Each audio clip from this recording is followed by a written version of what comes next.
থেকে আইজ ভাই বলছিলেন আমার কষ্ট হচ্ছিল যে উনি যখন টিএমসির সঙ্গে যোগাযোগ করে যায় এবং বাড়ি আসে, বাড়ি আসার পরে ওনার ঘরের যা পরিস্থিতি, ওই দেখে ওনার মনকে বোঝাতে পারছে না কি করবো।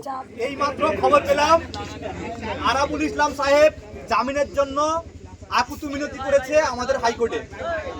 সম্ভাবনা আছে কাল পরশুর মধ্যে হয়তো না জামিন হতে পারে শর্ত সাপেক্ষে। প্রোগ্রাম শেষ করেই যখনই শুনতে পেলাম আইজুল ভাই আমাদের ঘরে চলে এসেছে, প্রোগ্রাম বাদ দিয়ে তাড়াতাড়ি চলো।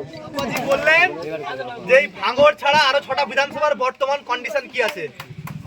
যাদবপুর জিতছে জানেন তো, এটা যাদবপুর দিল্লি যাচ্ছে।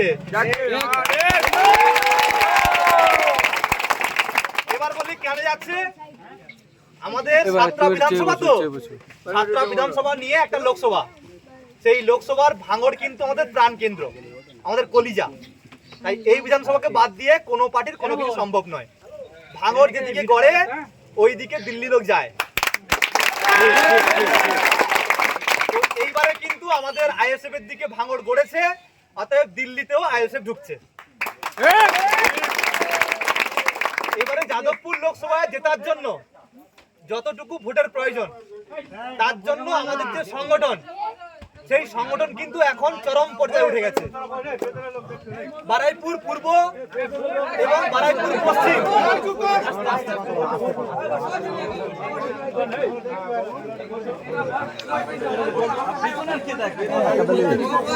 বারাইপুর পূর্ব এবং বারাইপুর পশ্চিম বিধানসভা, প্রতিটা বিধানসভা থেকে 1,20,000 করে লিড দেবে।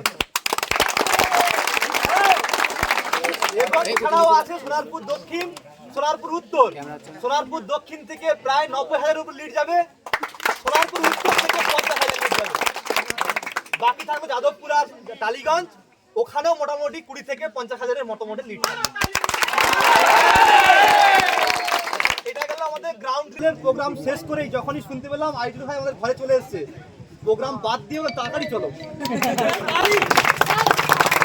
আমাদের ঘরের লোক ফিরে এসে, পরিবারের লোক ফিরে এসে, মানে আনন্দের একটা ঈদের মতো আনন্দ হবে। তা সেই আনন্দ উদযাপন করতে আমি আর থাকতে পারলাম না, চলে আসলাম।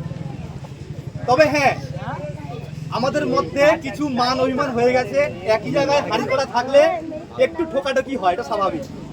আমাদের মধ্যেও ঠোকাঠকি হতেই পারে, কিন্তু আমরা চেষ্টা করব নিজেদের মধ্যে মিটিয়ে ফেলার জন্য। রাজি তো নাকি? পারবো তো? তো সেই ক্ষেত্রে আইজুল ভাই একটু অভিমান করে ফেলেছিলেন। তবে হ্যাঁ, একটা লাভ হয়েছে, হাঁড়ির খবর কিন্তু চলে এসেছে। এইটা আমাদের প্লাস পয়েন্ট। এখন আমরা যুদ্ধ করতে সফল হব। আগে একটু কষ্ট করতে হতো, এখন আরামসে 1000 ভোটার হলে 900 ভোট পেয়ে যাবো একদম। আর সেই সঙ্গে সঙ্গে একটা জিনিস জানবেন, আইএসএফ যারা করে ওদের দিল হবে সাচ্চা, দিল পুরো পরিষ্কার। ওই জন্য ওই বালিচোর কয়লাচোরের গাড্ডা যদি পড়ে ও ছিটকে চলে আসবে, থাকতে পারবে না। তো সেই ক্ষেত্রে আইএসএফ এর কোনো ব্যক্তি যদি যায়, ও মন থেকে, আইজ ভাই বলছিলেন আমার কষ্ট হচ্ছিল যে উনি যখন টিএমসির সঙ্গে যোগাযোগ করে যায় এবং বাড়ি আসে, বাড়ি আসার পরে ওনার ঘরের যা পরিস্থিতি, ওই দেখে ওনার মনকে বোঝাতে পারছে না কি করবো। এর মানে পরিষ্কার যে আইএসএফ মানে সাচ্চা একটা দল, আর তার সমস্ত কর্মী মানে একদম সাচ্চা ক্যান্ডিডেট, একদম সমস্ত কর্মী কিন্তু সাচ্চা। অতএব সে যদি ভুল জায়গায় চলেও যায়, ঠিক করে পালিয়ে আসবে, থাকতে পারবে না বেশিক্ষণ। অতএব আইএসএফ এর যে দ্রুত গতিতে এগোচ্ছে, একে রোখার ক্ষমতা কারোর আছে নাকি? আর এইসব চারানা শয়তান মোল্লা এদেরকে গুরুত্ব দিচ্ছি আমরা। ও তো ইবলিস শয়তানের থেকেও বড় শয়তান। ওর হাতে কোনো লোক নেই, কোনো এমনি কোনো সংগঠনের লোক নেই। আইএসএফ এর কে কখন আসবে তাই ওতপদে বসে আছে, ওইটা নিয়েও সংগঠন করবে। কিন্তু আমরা আইএসএফ এত কাঁচা মাথার খিলাড়ি নয়, আমরা যাবো, হাঁড়ির খবর নেবো, আবার চলে আসবো। তাই এখানে আমাদের সংগঠনের লাভই হয়েছে, লস হয়েছে নাকি? লাভ হয়েছে। সেই সঙ্গে সঙ্গে এই মাত্র খবর পেলাম আরাবুল ইসলাম সাহেব জামিনের জন্য আকুতি মিনতি করেছে আমাদের হাইকোর্টে।